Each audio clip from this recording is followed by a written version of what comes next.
Hey, I'm Shawn. Welcome back to All About the Garden. Today we're on a mission to find a crock pot. Why, you asked?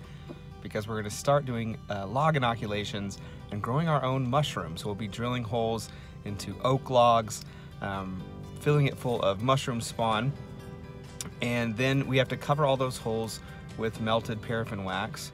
And I don't want to use our daily crock pot, so we're going to see if we can't find one at the secondhand store. Wish us luck. Guys, it's an easy bake oven. The perfect bacon bowl. Everything tastes better in a bacon bowl.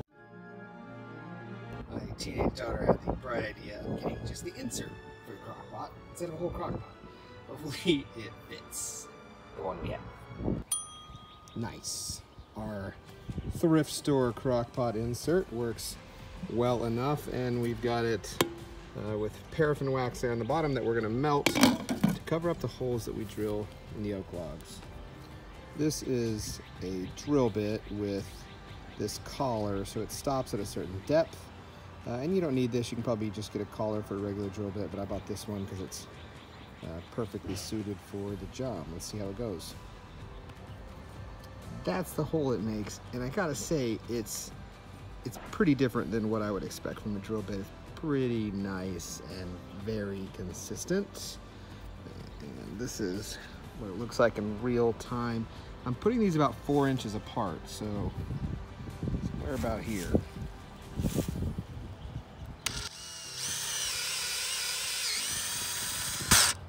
pretty satisfying. So I've done a single row, and I've stopped about 4 inches from the end of the log. We'll seal the end with paraffin wax, and once we fill all this with mushroom spore, we'll seal those as well. I'm gonna come in with a second row. I'm gonna stagger it. Again, I'm gonna be about 4 inches apart, but I'm gonna start here and here, here and here, so on and so forth for the entire log. The oak is super versatile. You can grow like 8 different mushrooms. We're doing shiitake and chestnut. You can do quite a few others. You know, there's all kinds of guides you can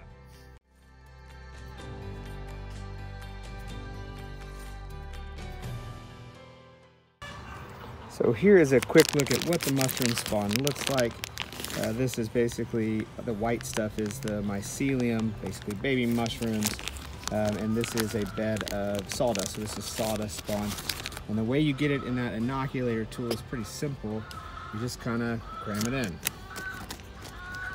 And what it creates is like a core sample of the mycelium that you then stuff into the log. Pretty neat system.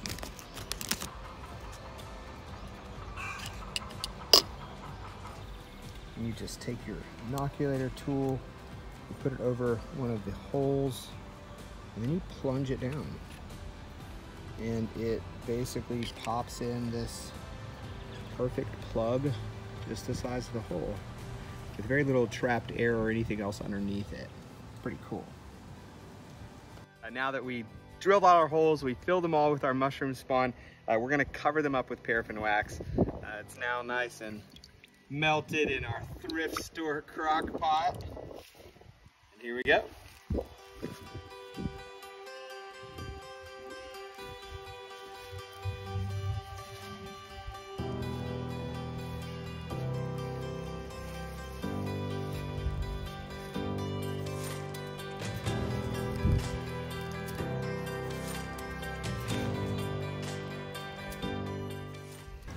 All right, we've come to a stopping point, at least for now. Here's all my logs inoculated with shiitake mushroom spawn. Shiitake can grow in a lot of different woods. So there's some oak in there, there's some pecan, and I think there may be some sweet gum, but shiitake pretty much grows in a lot of different types. Over here are the chestnuts, and that is oak, and then there's a piece of sweet gum back there. Sweet gum as a wood is super versatile for growing mushrooms. You can do all kinds of mushroom types in it. So shiitakes are super easy to grow, and they grow in all kinds of wood, and sweet gum is very versatile for growing all kinds of different mushrooms. And this is the area where I will be setting it all up. So that's the next step. Let's see how it goes. So the area behind me there is my mushroom nursery. It's where I'll put all my inoculated logs. I got to do a little bit of clearing back there to give myself just a bit more space. And I feel like that's going to be a great spot. It's super shady. When it does rain, it tends to retain a lot of moisture, and I think it's just a great place where we can have a high moisture content in the logs and keep the mushrooms growing. We'll see.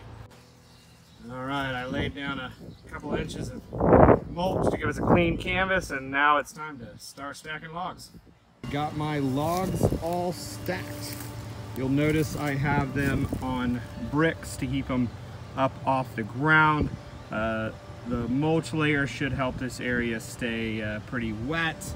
And I've got the logs stacked really close together, a few inches between the logs, so that, you know, the goal is just to retain as much water in these logs as often as possible.